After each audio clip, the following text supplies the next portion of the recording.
Olá, olá! Olá, Davis. Aliás, Davão das pizzas. Olá, olá, Anthony Curtis. Espero que esteja tudo bem aí em Saint-Tropez. Eu vou me mudar pra Mônaco porque Mônaco paga menos imposto. Paga menos imposto, né? Eu vi isso aí também. Fui pesquisar sobre Mônaco e Você foi pesquisar, né? Safado. que um dia talvez eu possa ir te visitar. E aí eu vi que paga menos imposto, mas também o custo de vida elevadíssimo e de vez em quando passa uma Ferrari voando. Uau, uau, uau. Você sabe que, como curiosidade, embora eu seja um homem do mundo, né, um homem que mora em Mônaco, como você bem disse, o circuito que eu menos gosto de jogar no Fórmula 1 2020 é Mônaco. É chato para um cacete. É porque não tem ponto de ultrapassagem ou eu estou enganado? Também, mas ele é um circuito lento. Não sou muito fã, não. Não sou fã. Então, o que justifica a mística de Mônaco na Fórmula 1? O glamour, né, David Chiodini? A família real, os iates. O glamour, Davis. O cassino. Aliás, pepita de ouro. Monegastas não podem entrar no cassino de Mônaco. O Charles Leclerc não pode entrar, só turistas. Sério estrangeiros. Mesmo? Então não podia. Poxa. O negócio explicitamente foi feito pra, vamos tirar o dinheiro dos caras que vêm visitar aqui. Mas vocês aqui que moram aqui não podem. Pô, essa eu não tava ligado. Aí eu que sou praticamente um cidadão monegasta, tô a par disso aí. E você sabe, Davis, que eu tô muito fã de um drink, como eu falei, que é o Vesper Martini, né? Que é o drink que o James Bond bebe. Inclusive, no filme 007 contra GoldenEye, ele pede um Martini batido não mexido no Cassino de Mônaco. Olha só. E eu acho também que você não contava com todas as informações que eu ia trazer pra você de Mônaco, foi embora de Mônaco também. Como bom São Paulino, você não aguenta mais ver o São Paulo. Você foi embora aí pra Mônaco por isso. Eu tava ouvindo a transmissão da Energia 97 ontem, o pessoal do estádio faz, e agora eu não lembro quem falou, que o Fernando Diniz, ele acha que os jogadores dele são da Holanda de 74. Eu entendeu? também. E tipo, os caras não precisam ter posição fixa, aí vira uma baita bagunça, mas, velho, é Brasil. Entendeu? Brasil, você tem que... O Fernando Diniz nada mais é do que o Chip Kelly brasileiro, ponto, falei. Exatamente. Que vergonha, puta merda. Vamos falar de coisa boa, vai? Bora Tô lá. puto com isso aí. Tan. Ai, viu? Tinha certeza que ia acontecer algo do gênero, cara. Tinha certeza. Os times que eu torço não dá, né, Davis? Eu acho que isso é um grande problema, na verdade. Eu sou o grande problema. Mas eu vi o Chicago Cubs campeão depois de 108 anos, hein? Por que você torce para os Cubs e não para os White Sox? É só uma pergunta curiosa, porque são dois times em Chicago, né? Bater o olho e... Não, porque o Chicago White Sox é um time meio que a galera não lembra que existe, né? Tá. Eu não sou tão ligado a ponto de saber, assim. A questão de Chicago é muito geográfica, né? Óbvio, eu não escolhi por conta disso, senão seria um baita no bobão, né? Eu torço pros Cubs porque eu me identifico mais com o lado norte de Chicago. Não, né? Mas é meio assim, a galera que mora no sul de Chicago torce pro White Sox e no norte de Chicago torce pros Cubs. Mas a maior torcida como um todo é dos Cubs e nacionalmente também. E tinha toda aquela mística de não perder, de não ganhar há 100 anos, de aparecer no De Volta ao Futuro, Ferris Bueller vai no Wrigley Field. Eu já torcia pros Bears, né? Eu conheço mais aprofundadamente o futebol americano antes do beisebol, na década retrasada, né? Mas eu conheci o futebol americano antes. E aí foi que foi. É isso, basicamente. Eu falei, bom, vou escolher um time de Chicago também. Aí tinha todos esses pontos positivos. E também o Chicago White Sox é preto e branco, né, David Chiodini? Entendi. Então, preto e branco não ia rolar comigo. O Obama torce pro White Sox, né? O Obama é White Sox. O Obama é White Sox. Eu lembro de uma vez ele com a meia branca e tal. White Sox. Bill Murray é Cubs. Agora eu esqueci o nome do cara do Pearl Jam. Putz, me fugiu o nome. Eu sou um cara que... Ed Vedder? O Ed Vedder é Cubs também. Eu sou um cara bem tranquilo nos meus times. Eu torço para um time do Colorado na NFL, um time da Flórida no college football, um time de Nova York no beisebol. Então, não tenho sentido nenhum. Lógico que tem sentido. Você fala mal, mas paga pau. Sabe por quê, David Chiodini? Por quê? Qual time draftou John Elway no beisebol? Diga-me. Foi os Yankees? Lógico, você está conectado com o pé de pano. E claro que dos Gators vem Tim Tebow. Exato, que jogou nos Broncos, tá vendo? Tem uma relação. Pode não parecer, mas tem uma relação. Inclusive, os Bears chamam Bears por causa dos Cubs, né? Porque eles jogavam no Wrigley Field, aí o George Halas virou e falou assim, jogador de futebol americano com o nome de filhote, o time não ia pegar muito bem, né? Não faz muito sentido. Aí saiu os Em vez de filhote, Cub é filhote em inglês, filhote de urso no caso do time, virou Bears. Enfim, né, momento cultural aqui pra gente amaciar o motor. Aliás, dica automotiva pra você, quando você ligar o carro, deixe seu carro 40 segundos antes de engatar a marcha com o motor sendo amaciado e não acelere, tá? Esse negócio de acelerar antes de desligar o motor e ligar o motor e acelerar é prejudicial para o seu motor. Para quem é mais velho como eu, sabe que é necessário esquentar o motor. Exato, mas sem acelerar. Que o meu pai ligava o carro, deixava quase 3 minutos lá e ficava tomando café. Isso quando agora eu vou contar também, é rapidinho. Meu pai tinha um Del Rey, cara. Um Del Rey a álcool. Ali por 92, 3 por ali. E Jaraguá é muito frio no inverno, né? Todo dia de manhã eu só escutava tac, tac, tac. Vem ajudar a empurrar. Porque não pegava de jeito nenhum. Inclusive, é daí que vem a minha analogia do Opala 77 a álcool, né? Que é o Tom Brady na temporada que demora pra esquentar, né? Exatamente. Podia ser o Del Rey. Pode ser. A gente pode. O Seattle Seahawks é o Del Rey a álcool. Então pode ser. Falaremos do meu Bucks no podcast da NFC South, que será gravado nesta semana. Inclusive, a você ouvinte do Pro Football, do nosso podcast, dos podcasts abertos, você que não é assinante, os 2 podcasts dessa semana serão abertos como amostra grátis, tá? AFC North e NFC South. E já tem, para você que é assinante, já teve um podcast assinante nessa semana, só sobre o Jamal Adams, ficou bem legal, inclusive. Eu e o David discordamos em relação à troca, sobre a valoração da troca, vamos dizer assim. Então ficou bem legal, um debate muito saudável. E então temos 3 podcasts essa semana. A partir da semana que vem, um aberto, um fechado com as divisões. Daqui a pouco eu falo para você como assinar, tá bom? Fica aí no cantinho da sua cabeça, porque tem uma promoção muito boa rolando. Bora então, Deivão, FC North? Bora lá! Começar com o Cincinnati Bengals, Davis, porque ficaria bem surpreso se o time vencesse a divisão. Sim. É um time, para mim, bem melhor que o da temporada passada. Eu acho que tem bons valores, mas não tá na briga. Nesse momento não tá na briga, né? Vai precisar de bastante gasolina no tanque aí para começar a pensar em algo maior. Mas verdade seja dita, Davis, não é um time de 2 vitórias como aconteceu em 2019. Não é um time de 2 vitórias. É um time que dá para arrancar aí suas 5, 6 vitórias. Eu acho que não é um time, talvez, mais para ficar no top 5 do draft.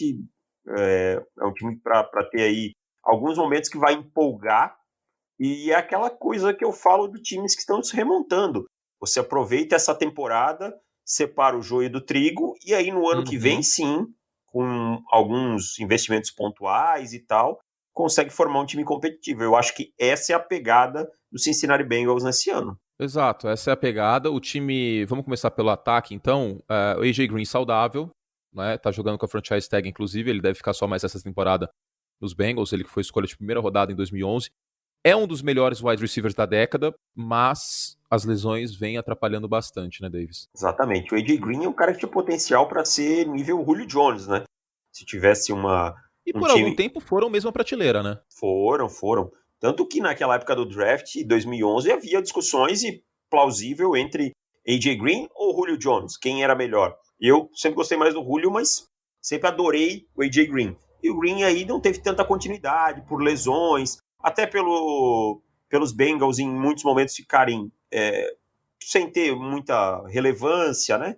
Tal. Mas o AJ Green é muito talentoso. Eu acho que para quem tem um quarterback novato, é muito importante trazer ter um cara desse tipo no elenco.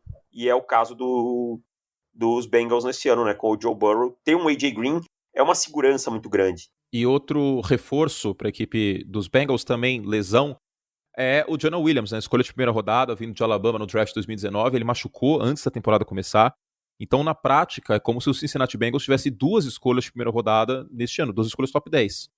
E o Jonah Williams é um jogador que mostrou no college muita segurança, um cara que tem potencial para ser um left tackle muito sólido na liga, que dá uma tranquilidade grande. E a gente sabe que faltou muito isso na temporada passada nos Bengals. A linha ofensiva teve N problemas, seja Dalton, seja Finley, quem estivesse atrás, não tinha muito sossego. Então aí você tem Green, você tem Jonah Williams, você tem Tyler Boyd, você tem Joe Mixon, né, que é importantíssimo. Então você tem um ataque... reta final de temporada muito forte. Ajustes foram feitos, inclusive, no corpo terrestre do Cincinnati Bengals. O Joe Mixon terminou muito bem a temporada. O Giovanni Bernard volta como de certa maneira, backup, sendo utilizado no jogo aéreo também. É um running back que recebe bem passes. Ainda tem o Samaje Perine nesse elenco aí, que ainda é uma aposta, né? Não rendeu como havia feito em Oklahoma, ainda na NFL. Tem o Rodney Anderson também, né, Davis? Aliás, falando nisso. Tá na lista de contundidos de novo, né? Tá na PUP É. list, mas deve voltar para a temporada. Tem o Trayvon Williams, que era um bom running back também. Então é um corpo interessante, é um corpo que me lembra o do San Francisco 49ers em características, jogadores que se complementam muito bem, né? Esse comitê, claro, o Joe Mixon puxando a fila.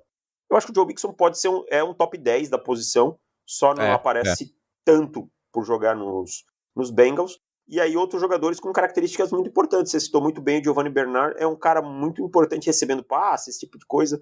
Então é um ataque que me agrada, cara. O Tyler Boyd é um recebedor que eu gosto, é um ataque que me agrada, assim, que tem futuro. É um corpo de running backs que me lembra de Oklahoma, não sei porquê. É o Joe Mixon, é o Rodney Anderson, é o Samaje Ryan. Perine. Não É, sei, assim, é, algo que me passou pela é, cabeça. E o talvez, corpo, talvez eles gostem de running backs de Oklahoma. é possível. A gente falou da linha ofensiva, o corpo de tight ends, ele é bem pobre, né? Antes de falar da linha ofensiva em si. Ah, sim.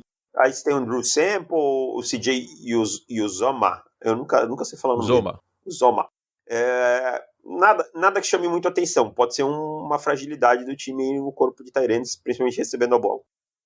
E o lado direito da linha ofensiva também, né? Aliás, a linha no papel, ainda mais considerando a competição que ele vai ter, a linha, o Joe Burrow, que a gente já vai falar, ele sai de uma melhor linha ofensiva do college football, que ele teve em LSU, para uma linha ofensiva com problemas lá nos Bengals. Sai.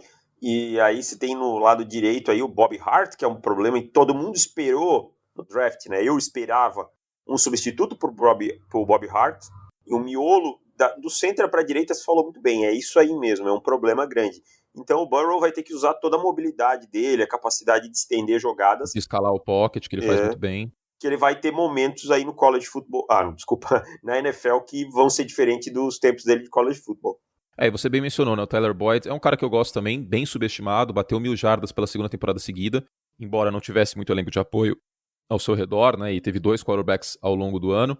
O John Ross é uma tristeza, o John Ross, né? Porque são muitas lesões e não fez jus ainda ao tiro de 40 jardas que ele teve. O John Ross, eu achei exagero quando ele foi selecionado alto lá em 2017. Eu entendi a empolgação com as 40 jardas, mas eu nunca fui um grande fã dele e tal, mas esperava que ele produzisse pelo menos um pouco mais, né? Não conseguiu nada. Eu destaco nesse corpo de recebedores 2 jogadores que estão em desenvolvimento.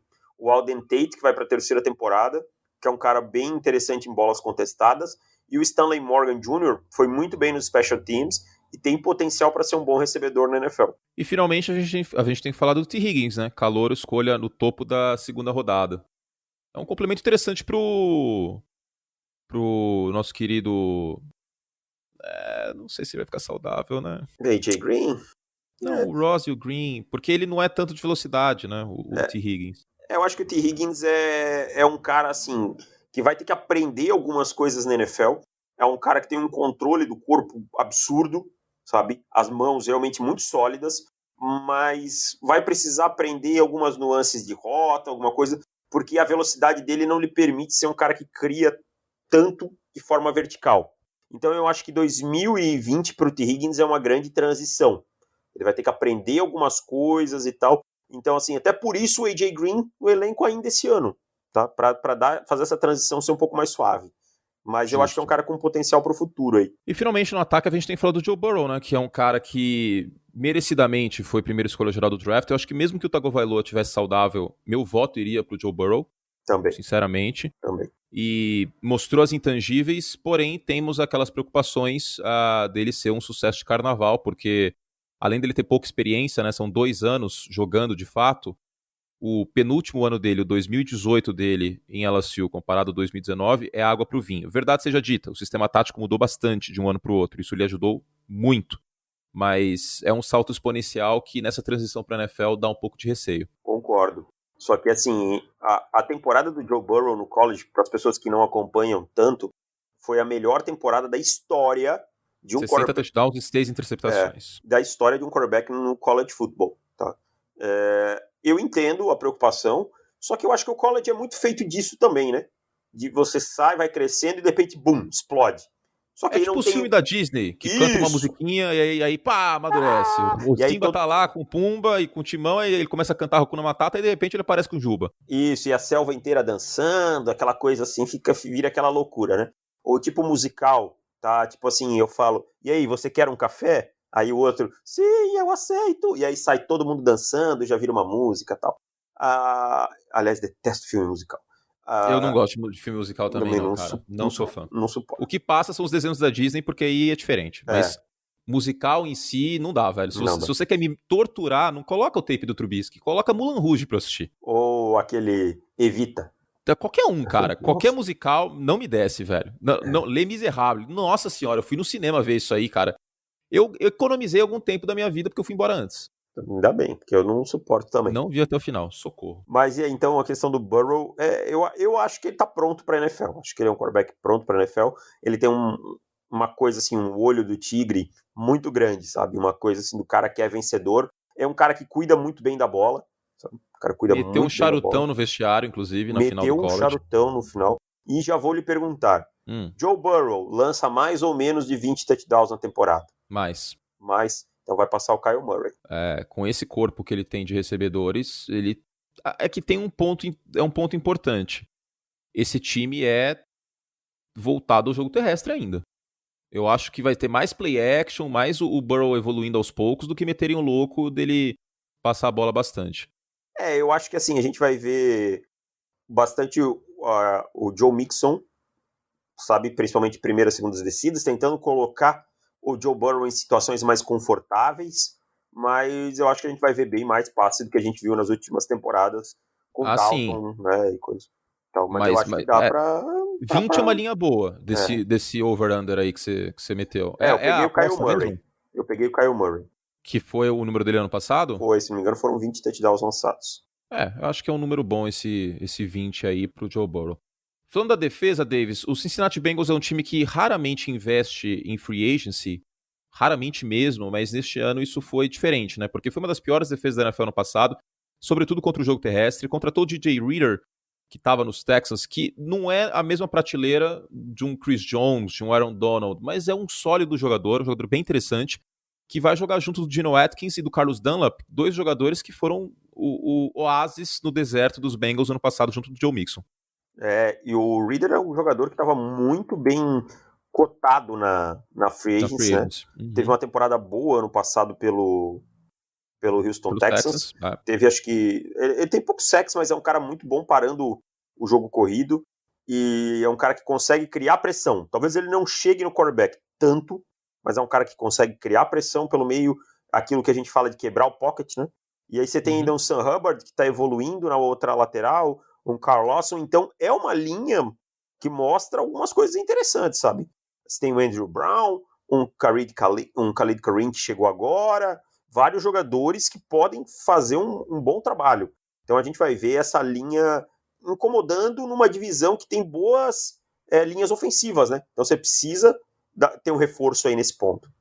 Exato. E uma divisão que tem um jogo terrestre forte vindo para 2020, né?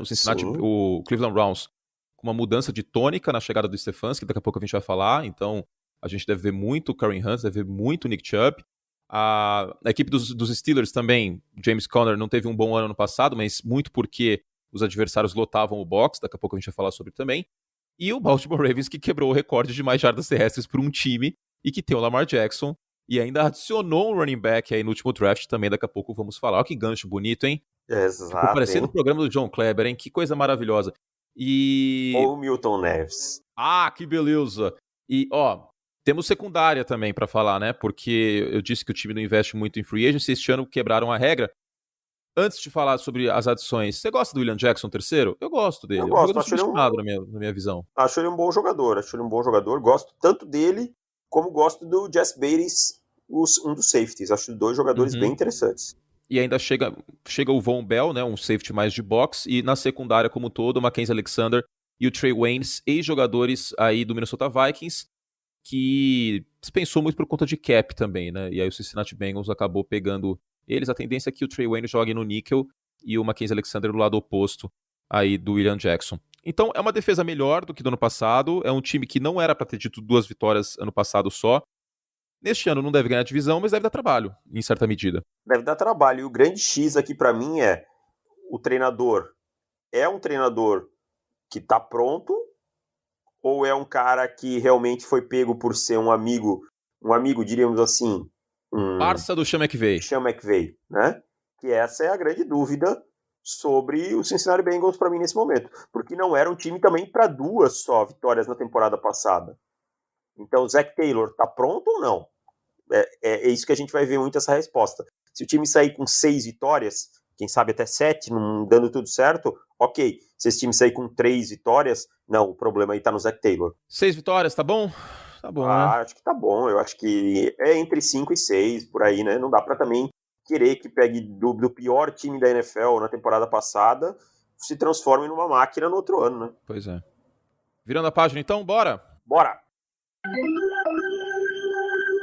Deivão, semana que vem temos aí um podcast exclusivo dos assinantes. Já tivemos o podcast sobre o Joe Burrow, o Jamal Adams. Como faz para ter acesso a esse rolê todo? profutbol.com.br/assinar, você entra lá, assina, leva menos de 2 minutos e aí você já passa a ter acesso a todos os nossos conteúdos. Inclusive, essa semana começamos uma promoção, é isso? Exato, estou entrando aqui na promoção, você faz o cadastro, que é muito rápido, é só usuário e senha. E aí depois você tem as opções aí, plano mensal, anual,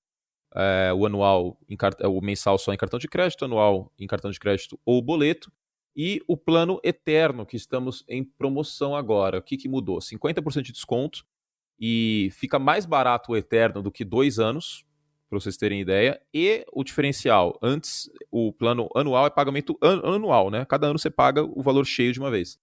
O plano eterno, a gente colocou esse valor em único, pagamento único, porém, Davis, parcelado em 12 vezes. Olha só, não tem desculpa, né, velho? Vai lá. Tem até 12 vezes, isso. Vai E lá, também a opção do boleto, caso vocês queiram. Então, profutbol.com.br/assinar, essa promoção vai até o final do mês de agosto, tá?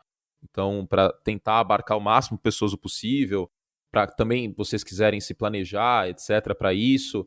E se você acabou de assinar o plano anual e quiser mudar, entre em contato pelo nosso saque, lá no menu Pro Clube, vai em ajuda, abre um ticket que o suporte vai te ajudar, e o suporte vulgo David Chiodini. O suporte vulgo Deivão das Pizzas. Deivão das Pizzas vai te ajudar, e a gente dá um jeito aí de você mudar de plano, e se você assinou há 1 mês, há 2 meses, dá para fazer o reembolso para você mudar pro pagamento eterno, tá bom?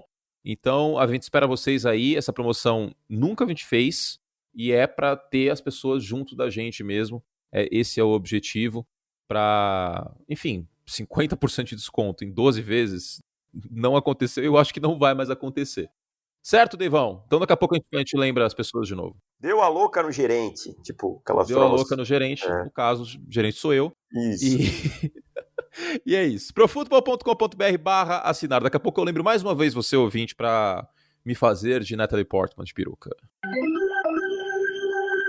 Cleveland Browns. Tô de saco cheio de acreditar nesse time aí, hein, velho. Olha, só os Chargers me fazem... Tem os Titans também, né? Que aí quando a gente parou de acreditar, os caras foram lá e derrubaram os Patriots e os Ravens nos playoffs. Mas aí os caras se livraram do Mariota, que a gente também chegou e disse assim, ó. Com a gente colocou como condicional. Isso, né? Isso. O Mariota não dá. Mas aqui eu tenho mais esperanças porque acho que o ponto principal foi corrigido, cara. Os pontos principais foram corrigidos. Acho que linha ofensiva e comissão técnica foram os pontos que pegaram mais na temporada passada. Claro que aí desandou tudo por conta disso, mas foram bem corrigidos para mim, fizeram mudanças que me agradam bastante. É isso. E o ponto principal era a linha ofensiva, né? Os 2 reforços importantes aqui, o Jack Conklin no lado direito, o Jedrick Wills no lado esquerdo. O Wills calor, o Conklin já é um veterano provado. De longe, a ponta das linhas era o pior setor do time, desde que o Thomas aposentou. E não tem mais desculpa pro Baker Mayfield. Vamos começar assim a parte da prévia dos Browns. Não tem mais desculpa. Não tem mais desculpa, mas eu também vou falar uma coisa sobre o Baker. Que eu já falei sobre o Ken Newton aqui, eu acho, uma vez. As pessoas pegam o fora de campo do Baker, a atitude do Baker. Mas faz parte isso. Eu não faço isso, mas eu entendo que as pessoas façam porque elas podem acabar se deixando contaminar. Sim. Queira ou não, o Aaron Rodgers é um pouco isso também. Também. E criam uma antipatia que maximiza o que acontece dentro do campo de ruim. O Baker Mas Mayfield, erro deles também, né, Davis? Porque é uma sim, faca de dois gumes. Se o cara tá voando baixo e jogando que nem o Baker jogou em Oklahoma, ou o Cam Newton no ano de calor, ou o Cam Newton em 2015, isso também maximiza o que rola dentro de campo e as narrativas, etc. Mas é uma amplitude muito alta e é arriscado a postura que eles têm como personagens até. sim. É verdade, isso é um ponto importante. Mas o que eu quero dizer é chegar num ponto assim, o Baker não é o primeiro quarterback que tem um sophomore slump, né? Esse problema na segunda Não. temporada, esse queda de produção na segunda temporada e tal. Então tratando o Baker como se ele não tivesse feito nada na primeira. É aí que tá o meu questionamento. O Baker Mayfield mostrou muita coisa na primeira temporada, tá? Também em situações adversas, e jogou muito mal na segunda. Tá? Não estou absolvendo ele, dizendo, acho que ele realmente perdeu o foco em muitos momentos na temporada passada, e acho que pelas entrevistas dele, ele parece também ter entendido isso, e espero para o bem da carreira dele, para o Cleveland Browns, que isso seja verdade, mas não dá para pegar e tacar, como alguns analistas vêm fazendo, pegar e tacar o Baker Mayfield num fogo, como se ele não tivesse feito nada até agora, Eu sabe? acho que antes de 2 anos pro quarterback, nem ao céu nem ao inferno, É, entendeu? Também não dá pra pegar o Daniel Jones, reforçar o que foi falado na época do draft e falar, ó, não tem jeito mesmo, já era. Se depois de 2 temporadas não tem jeito mesmo, aí tudo não, bem. não, Aí a não, gente não. pode começar a Não. cogitar alguma coisa. Trubisky, mesma coisa. Depois de 3 temporadas, aí também já ficou bem nítido que não tem condições. Agora, o Baker Mayfield mostrou boas coisas em 2018. O problema é que ano passado o sistema tático era completamente kamikaze. Era ele fazendo drop back de 7 passos com uma linha ofensiva porosa, ele segurando a bola no pocket. Aí é óbvio que ia começar a dar um monte de besteira. Aí o clima é tóxico em Cleveland, porque é um clima de pressão. E se as coisas não forem cautelosas e orgânicas, vai acontecer o que aconteceu no passado, ainda mais com um treinador que não é experiente. Exatamente. E o Baker aí quebrou no meio da temporada, tá? A confiança do Baker no meio da temporada ela já não existia mais. Era claramente um quarterback acuado, um quarterback que Uhum. pensava mais em se manter vivo do que em lançar bola. Então, cara, aí não tem quarterback de jeito, sabe? Não tem mais nada. A hora que seu quarterback quebra a confiança, já era. Vai ser muito difícil recuperar durante a temporada.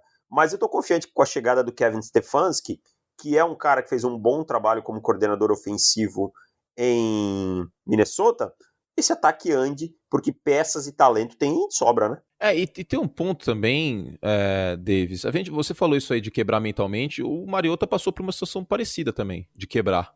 Quebrou. O Trubisky Agora, também, o Derek Carr também.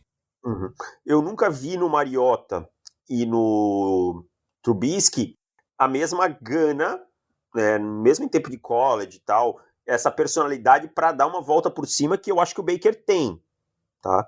O Baker é um cara que já passou por algumas situações complicadas nos seus tempos de college football, como transferência, vai para o Oklahoma, alguns jogos em Oklahoma que estava dando tudo errado e voltou. Então acho que o Baker tem mais chances que esses caras. Acho que ele tem esse que eu falei antes do Joe Burrow. Acho que o Baker tem também, que é o olho do tigre, que é um pouco diferente do Sam Darnold, que eu já não vejo tanto isso. Que está Mais numa situação, para acuado, mim, no terceiro ano mais Você não complicada. veria o Baker falando que tá vendo fantasmas. Você Não, não veria. não, não veria. Ele poderia mostrar isso no jogo, mas ele não falaria na Exato. sideline pra ninguém que ele tá se sentindo acuado ou algo do gênero.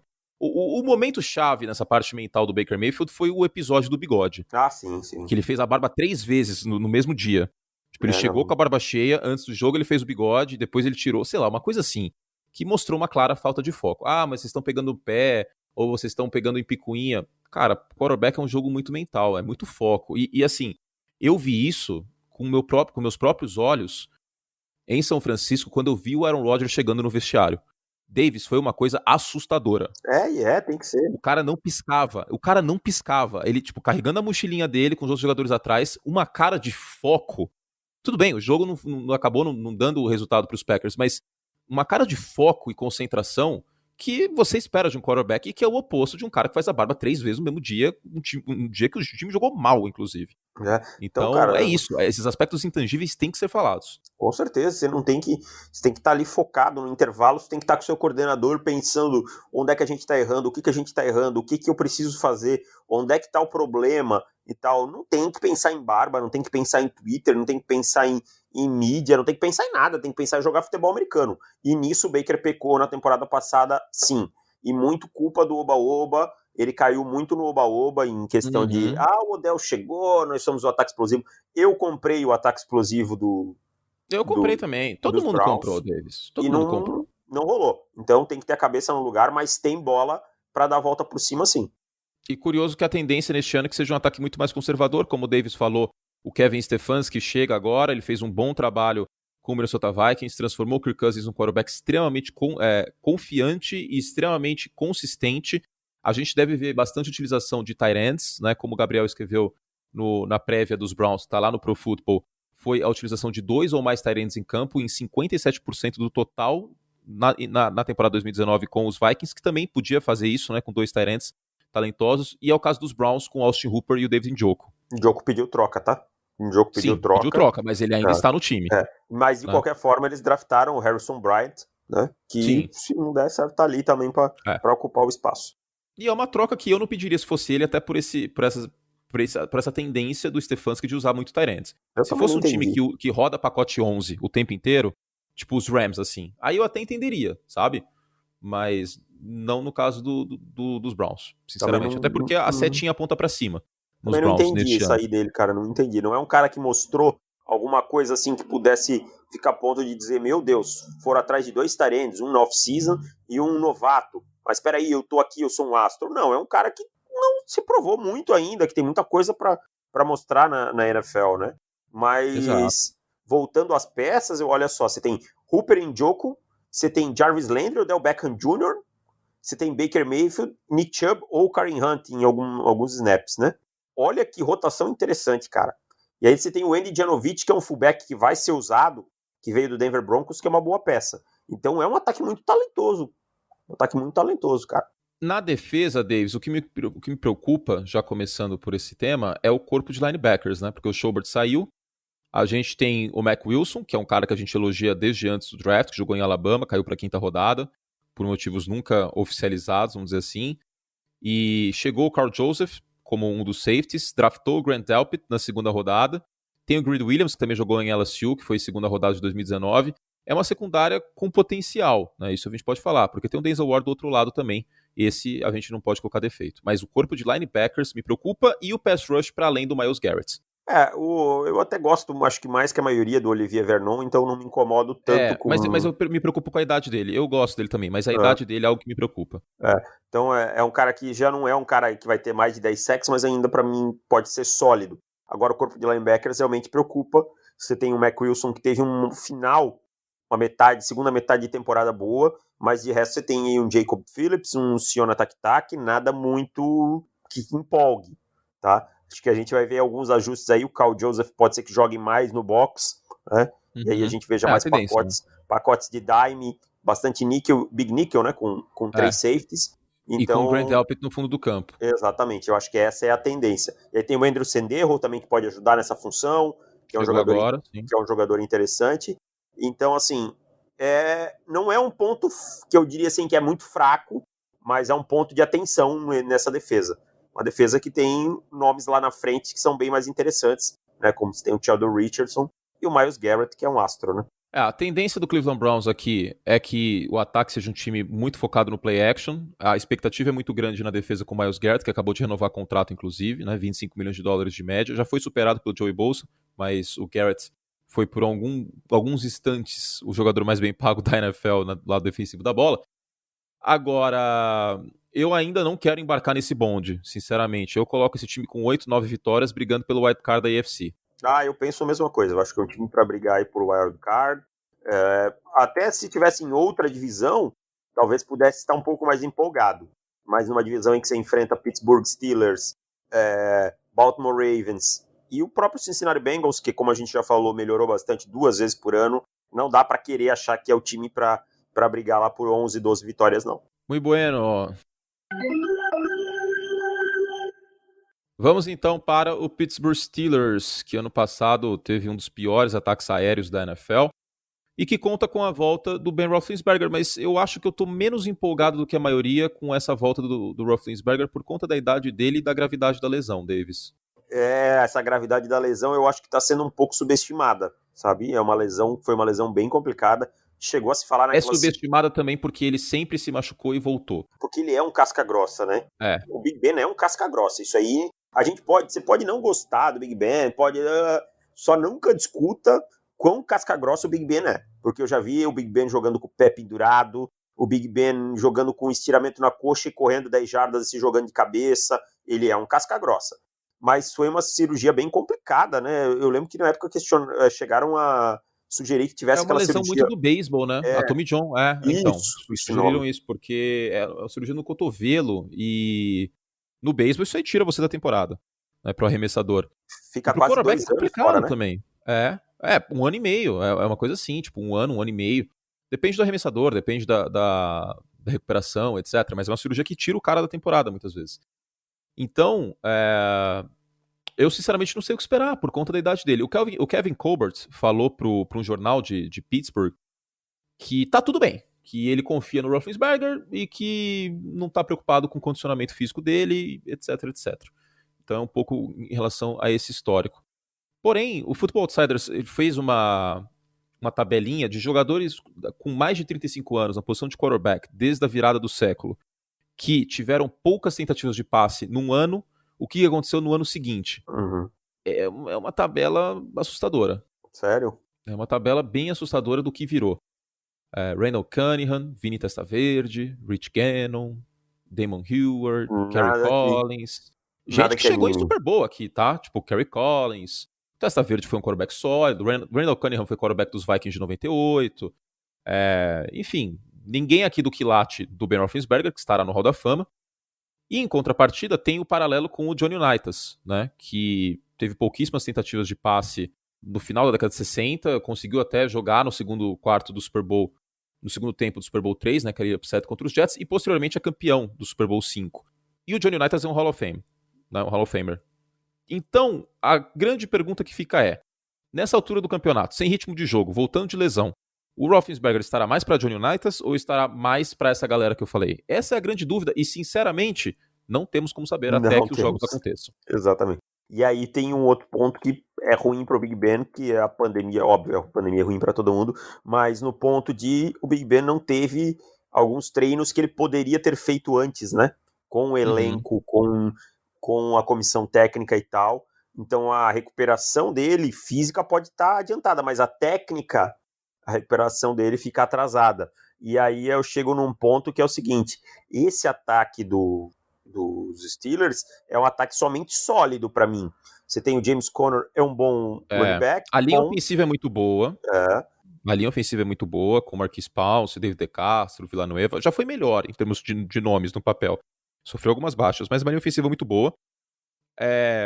Juju Smith-Schuster, sem o Antonio Brown, também tem que considerar que teve quarterbacks fracos passando a bola para ele, mas uma das grandes decepções da temporada 2019. O James Washington também não foi aquela maravilha. Muito se falou da sintonia dele com o Mason Rudolph, que jogaram juntos no college, etc. Eu mesmo falei isso, mas não deu em nada. O time investiu no corpo de recebedores como um todo, né? Chegou o Eric Ebron, num contrato muito bom, inclusive, para Pittsburgh. E o Chase Claypool é meio parrudão e dá para fazer às vezes de tight end até, né? Até um questionamento se isso pode acontecer ou não. Até pensaram nessa transição, mas pelo que deu a entender, os Steelers confiam nele como wide receiver. Eu acho que é um ataque, assim, vai depender muito do ritmo do Big Ben, sabe? Se o Big Ben começar a, por exemplo, ter problema em terceiras descidas, esse tipo de coisa, esse time depender demais do jogo corrido, é um ataque que não engrena. E aí vai ter problemas. E é um time que eu acho que aí vai precisar muito da defesa de novo para deixar o Big Ben em situações de fazer pouco para vencer o jogo, se caso realmente a recuperação dele não seja boa, né? E graças a Deus para o Pittsburgh Steelers, eles têm uma defesa em condições de deixar o time precisando de pouco para ganhar.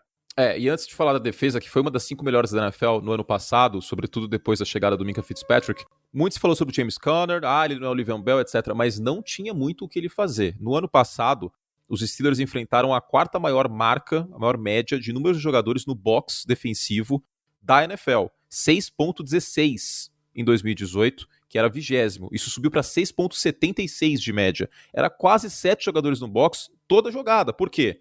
O Rodgers e o Mason Rudolph, a natureza marca. Sim.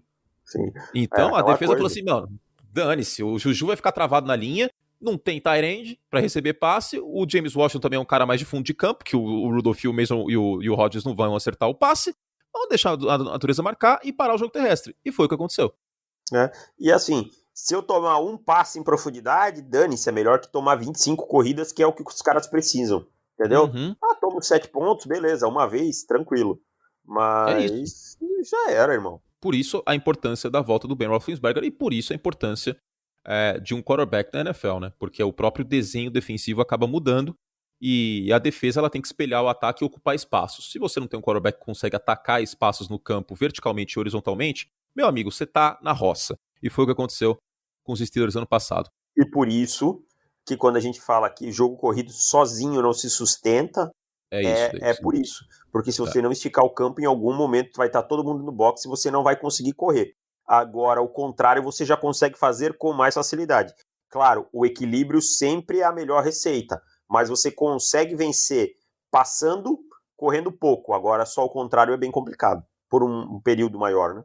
Exato. A defesa dos Steelers melhorou muito na chegada do Minkah Fitzpatrick. Eu acho que isso não é nenhuma surpresa pra ninguém, né? Cerejinha do bolo. Aquela coisa que eu falo. Se você vai pegar um safety, tem uma defesa pronta para receber, pagar caro como pagaram, né? Que pegaram uma primeira rodada e tal, mas tem uma defesa pronta para esse cara ser a cereja do bolo.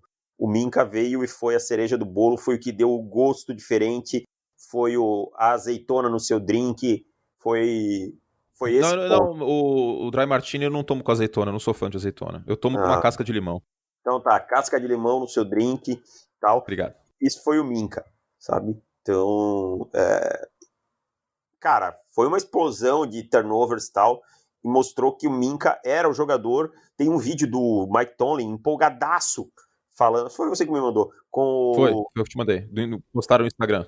Com o Ed Reed, falando antes de um jogo, tá vendo aquele cara? Esse cara joga muito, esse cara é fenomenal ter ele na minha defesa e tal. E o Minkah jogou muito, foram 7 turnovers, cara.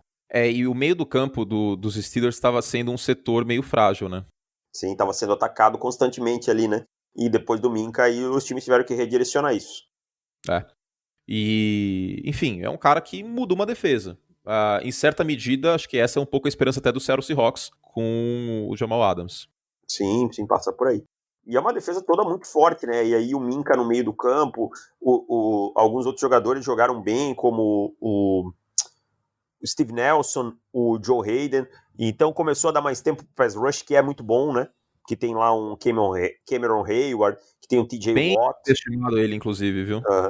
Então, aí fechou a equação. Foi uma das defesas que mais pressionou o quarterback e que tinha bala na agulha lá atrás. Aí fechou a equação de uma maneira que fez produzir tão bem, mesmo um time que não ganhou tantos jogos, né?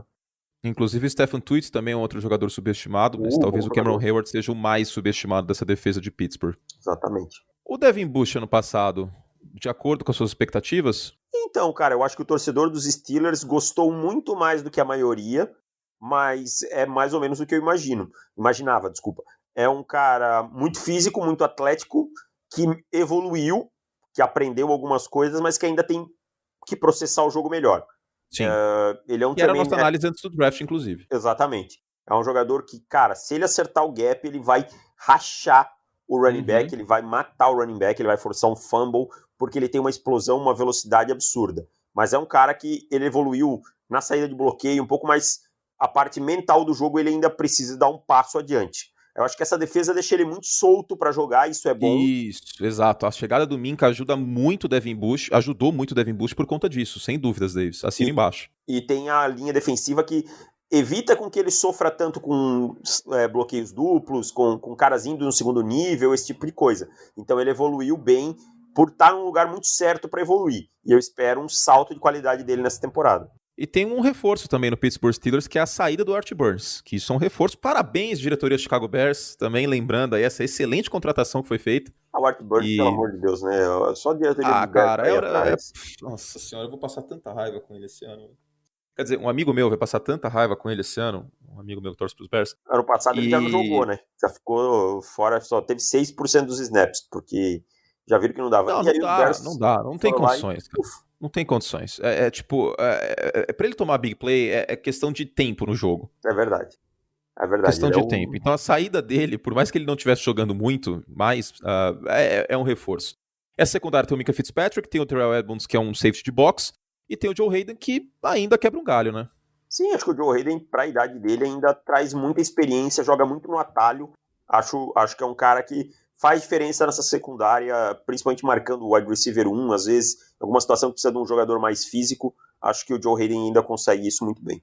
Briga pela divisão, né? Mas o favorito são os Ravens. Eu acho que a gente pode falar isso. É um time de 8, 9 vitórias. Eu vou te dizer uma 9. coisa. Para mim, os Steelers estão muito mais próximos dos Browns do que dos Ravens. Nesse momento eu também falaria isso. Eu coloco os Steelers brigando pela divisão porque Steelers e Ravens é um jogo imprevisível em qualquer época da civilização humana. Sim, se fosse no tempo dos dinossauros, seria também. Isso, Steelers e Ravens, tipo, tem um dinossauro roxo, um dinossauro preto e amarelo, você não sabe quem que vai ganhar a briga. Tipo, por mais que seja um Tiranossauro Rex e um Velociraptor. Então, nossa, vou fazer antidoping nesse podcast, mas eu tô sóbrio, juro por Deus. É isso, é um time de 9, 8,5, 9 vitórias. Acho que a linha é mais ou menos por aí. Só que o elenco dos Ravens é melhor e a setinha dos Ravens tá apontando mais pra cima, enquanto em Pittsburgh a gente tem a gigante dúvida que é a saúde do Ben Roethlisberger, que é algo crucial pra esse time em algum lugar. Exatamente, nesse ponto tudo depende de como o Big Ben vai voltar. Muito bueno, muito bueno. E então... Como que assina o site, Davis? profutbol.com.br/assinar, entre, assine, jogue dinheiro na cara do Anthony Curti, jogue dinheiro na minha cara, jogue dinheiro na cara de toda a nossa equipe e ficaremos felizes e faremos você mais felizes com mais podcast e mais conteúdo. Com certeza, profutbol.com.br/assinar, assine o nosso site, promoção do Plano Eterno, 50% de desconto em até 12 vezes. Só até o final de agosto, né? Até o dia 30 de agosto, você tem... Agosto tem 31? Deixa eu ver, janeiro, fevereiro, março...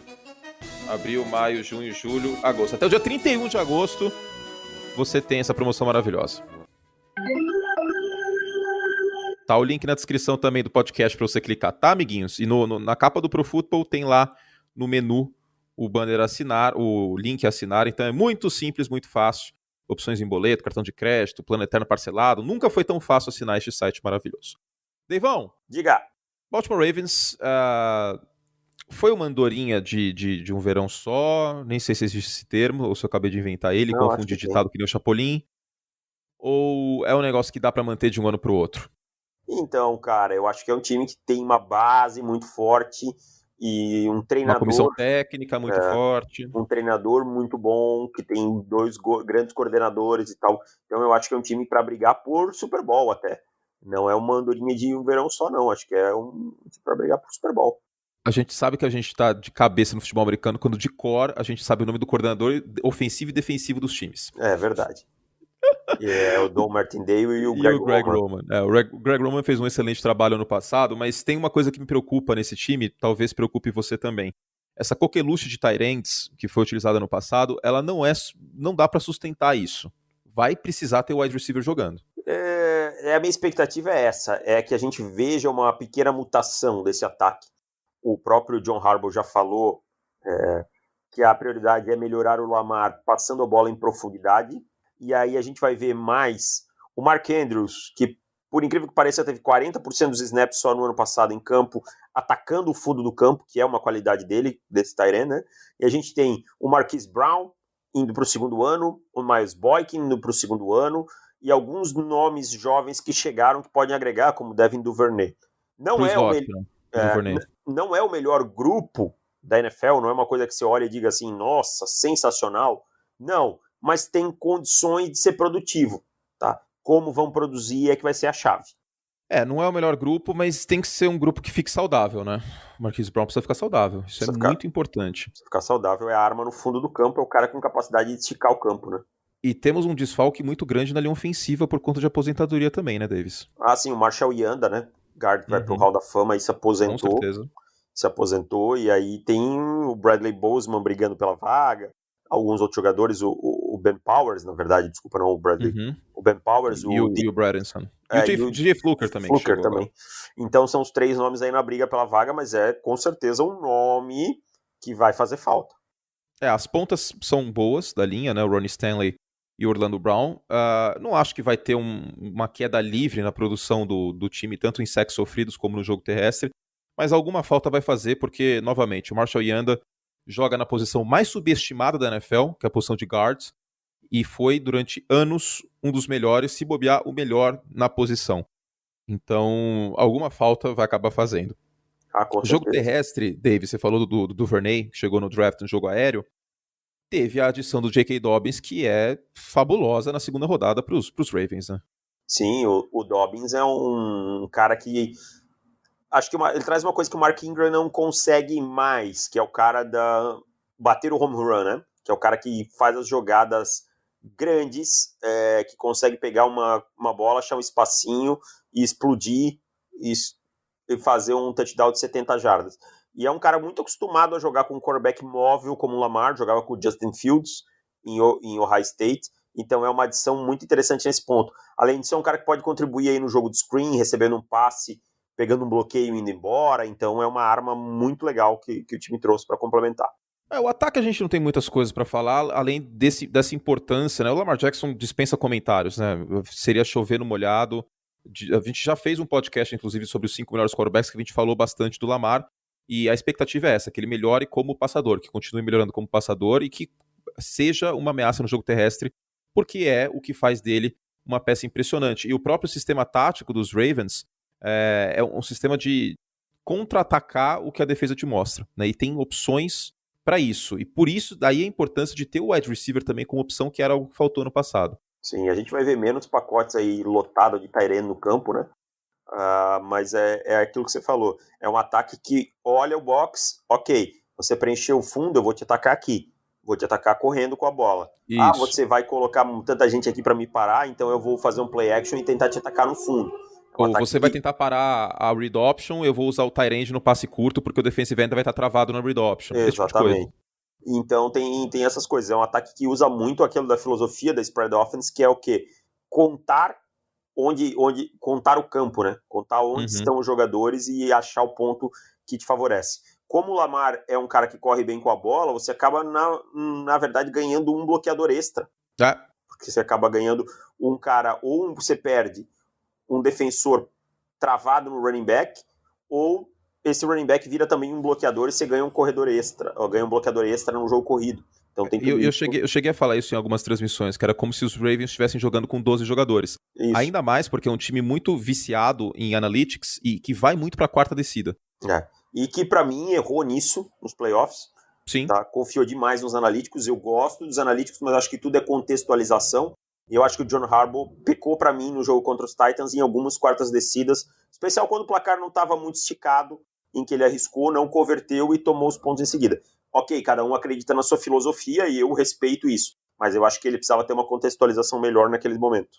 Exatamente. E falando em playoff, acho que o grande ponto negativo dos Ravens nos playoffs foi o jogo terrestre, e os reforços da intertemporada demonstram isso com clareza, sim, enorme, né? O Calais Campbell, que ajuda ao time mandar menos blitzes, queira ou não, foi o time que mais mandou blitz ano passado, deve manter essa tendência, mas a presença do Calais Campbell na linha, queira ou não, ajuda. A manutenção do Matthew Judon como jogador de franchise tag, e as adições do Patrick Quinn e do Malik Harrison para o meio do campo. Ainda tem o Madubuik também no draft para a linha defensiva, para rotação. E ainda veio o Derek Wolfe, né? O Derek Wolfe. É uma defesa que reforçou muito o setor, o box, o front, para tentar não ser atropelada pelo Derrick Henry, como foi nos playoffs do ano passado. Até porque isso é meio que a criptonita dos Ravens, né, Davis? Isso ficou muito claro. Eu comentei o jogo entre Titans e Ravens, e era muito nítido como saiu da normalidade, o time meio que desmontou no ataque. Porque aí, se o time o adversário abre 14 pontos, fica muito difícil correr atrás disso, literalmente. Você vai precisar do passe. É verdade. E é uma defesa aí que vai emular muito o que a gente viu bastante dos Patriots, desculpa. Porque aí você tem um corpo de defensores muito bons, tá? De secundária muito bom, com Marcus Peters, com Marlon Humphrey, com Jimmy Smith, você tem o Weir Thomas, o Chuck Thomas no fundo do campo. É um bom jogador. Então você pode mandar cover zero direto, sabe? Sim. Vai mandar cover zero direto. E aí agora você tem Calais Campbell, tá? E você tem Derek Wolfe e ainda um Madubuik chegando. Então você tem bife nessa linha, caras que conseguem penetração no backfield e tal. Cara, vai ser uma defesa bem interessante de ver jogar. Eu acho que a gente vai ver uma defesa bem agressiva de novo. Concordo que com menos blitz, mas muito mano a mano e muita pressão pelo meio. A manufatura de sacks vai ser a chave, em vez de um edge lá de 15, 16 sacks. Exato. O Marlon Humphrey foi um dos melhores da liga. O Marcus Peters parou de ser aquele kamikaze em muitos passes, que ele queria interceptar de qualquer jeito e era queimado. E o Martindale fez um bom trabalho. Ainda tem o Earl Thomas no fundo do campo, que não é o Earl Thomas do Seattle Seahawks de 2014, 2013, mas ainda é um jogador muito bom. Foi pro bowler ano passado, inclusive. Dá pra dizer, Chiodini, que os Ravens melhoraram do ano passado, que tiveram 14 vitórias na temporada regular. Melhoraram. Como elenco, como um todo, melhoraram. Se vão ter esse mesmo número de vitórias, eu não sei, porque os adversários podem melhorar e combater o que eles fizeram muito bem ano passado. Exatamente, já não tem mais o elemento surpresa, né? Que foi o que foi a chave da temporada passada. Mas é um time, para mim, para brigar por mais de 12 vitórias. É um time, sim, é um time que é candidato forte ao Super Bowl e é candidatíssimo ao título da Conferência Americana junto do Kansas City Chiefs, né? Sim. Eu acho que qualquer coisa abaixo de 10 vitórias pro Baltimore Ravens em 2020 seria surpresa. Claro que a gente está considerando também, Davis, que é um ano de pandemia. Claro. Do nada, algum jogador pode pegar Covid, perder 2, 3 semanas e é isso. O Lamar, Deus queira que não, vou até bater na madeira. E aí, sem o Lamar Jackson em 3 semanas, faz o quê? Vai colocar o Robert Griffin? Exatamente. E tem uma coisa, só que também tem o outro ponto. Com menos treinos, é um time mais entrosado que os outros, né? É um time que tem uma base ofensiva mais forte, mais entrosada. O núcleo ofensivo, ele volta praticamente intacto em relação ao ano passado. Inclusive, o Greg Roman continuar como coordenador desse time, depois do ano que o ataque teve em 2019, é um reforço, queira ou não, para Baltimore, que, como a gente falou, é o favorito na divisão e que é um dos favoritos na Conferência Americana. Certo, Deivão? Algo a mais? Certíssimo, Anthony Curti. Pelo momento, nada mais a declarar. Ok, então é isso, gente.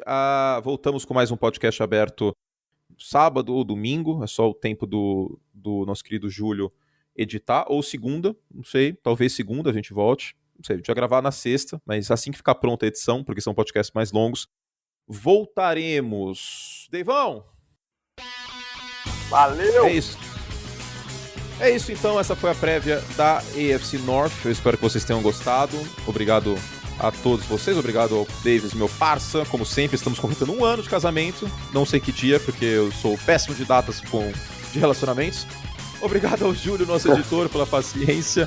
Fizemos todo o estrago que podíamos. Obrigado a você, ouvinte, pela companhia. Tenham todos um ótimo dia. Valeu, tchau.